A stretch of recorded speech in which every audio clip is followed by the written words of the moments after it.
All right, Sunday morning, the 22nd of May. And I am down here in the cattle loafing area. It's a good summer hangout where they like to hang out. There's always a breeze here underneath these cottonwoods. Keeps them nice and cool, nice and clean sand. And I'm just taking this poly wire divider down.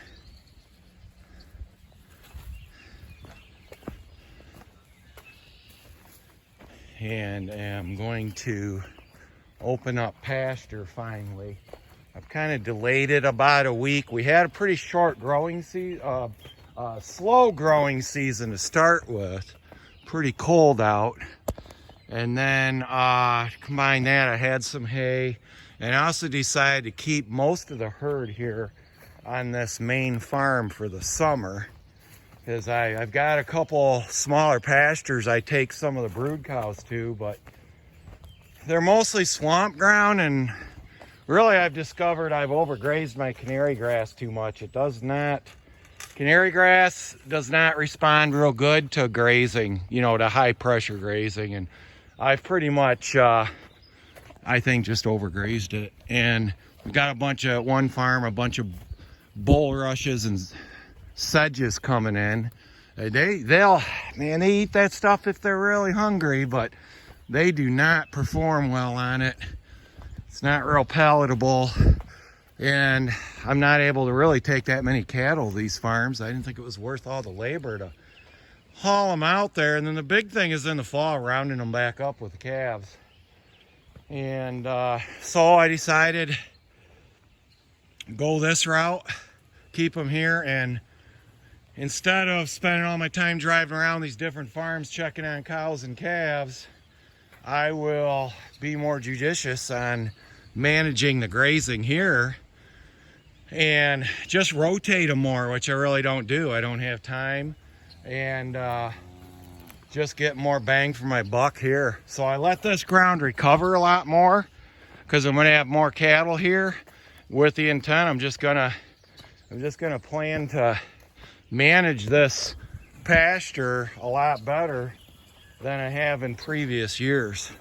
Okay, so they obviously see I dropped the poly wire, so here we are. This is the latest I've started grazing in a long time, but I think truthfully a lot of times I'm always low on hay, and there's always that pressure to start grazing a little bit too early. We also have a lot of moisture right now, so these grasses they're gonna, I think, hold their quality and a lot better too. So we've got a decent spring for once. We hadn't had a killing frost in the spring. We've got rain. Last year at this time it was major drought. Everything was drying up already. And yeah, so even here in Michigan we get droughty weather, but drought here isn't like a drought is out west.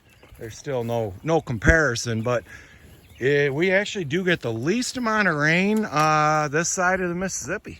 So let's take a little pasture walk. Let's see what's going on here. And there's plenty of ground here for the small herd that I have.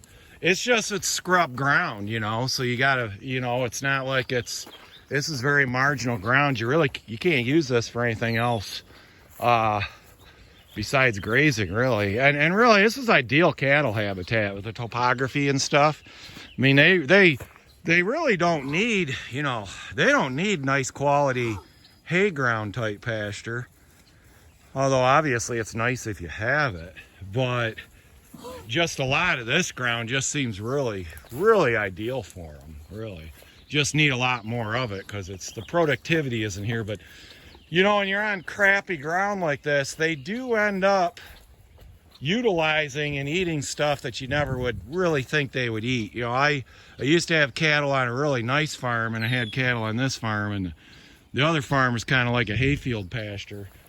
I don't think those cattle would get dropped off here and wonder what I was doing over here, probably, because there would be a lot of stuff here they probably wouldn't want to eat. So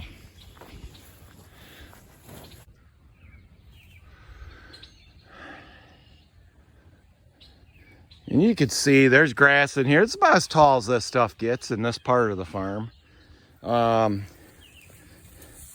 Here's that annual ryegrass. I seeded this in. This I just walked around with a hand spreader all on these slopes probably about 3 or 4 years ago and broadcast that. It's typically an annual to biannual, but you can see there's still a seed bank in here, and it keeps coming back every year. And you can see real nice grass in here. There's about 100 acres of this stuff, all scattered throughout this whole gravel pit. So pretty good cattle habitat, I think. And another thing, I want to get them out before they drop any more calves. A lot of those mamas are used to calving every year out here, and they've already got their little territories picked out to drop, where to drop calves at. And so that's, I think, important just for, you know, I think it adds probably to unassisted calving success, because I don't have a barn set up where I'm monitoring them all the time. So I've really got to kind of push for that unassisted calving. Another thing, I got the common reed, you know, the Phragmites in here. If you don't let it get too coarse, they actually do eat this stuff. So I get them out here early enough. That's a lot of biomass in that reed. That's the tall stuff you see growing in the ditches. You know, at this stage, you might think it's oh, you know, canary grass or something, but this is actually that common reed, you know, and you'd be surprised they do eat it. But yeah, I'm happy to see this. Look at all this ryegrass. That was just, I walked around with one of those Earthway shoulder strap seeders, and I did this whole slope with that annual ryegrass seed. I think that was probably about 4 years ago now, and you could see it's all in here. There's some bluegrass, even got a little bit of clover. So I haven't had good luck just broadcasting or frost seeding clover. I don't think so it just comes in naturally. I think when you graze cattle, you end up with clover on your farm.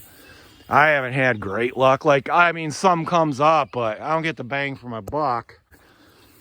And I'm just going to manage it better. You know, I always had the impression it was too difficult to really rotate going up and down these slopes. But you know what? You're on that poly wire. Well, I've discovered you can tie that poly wire to trees and tree branches. I mean, if you got a good enough fence charger, you don't even have to worry about that many fence posts. So yeah, you can see here, yeah, the grass looks pretty nice. Hold them off a little bit longer. These girls have been pretty patient because they know damn well it's grazing season. It was time to be out on grass. But, you know, I had some extra hay. I had a lot of low quality hay to give them, which I think is fine because I think they got pretty fat. I don't need them too fat during calving season. And we got some chicory, you know, in this stage they'll eat that chicory, this wild chicory. Hell, I'll eat this stuff. Here's that curly dock. I know an old farmer that eats this stuff. Hey, look at this. I got some mint. All right. Small group of these calves haven't followed the mamas yet. They're running around, hanging out together. So I got 7 on the ground right now.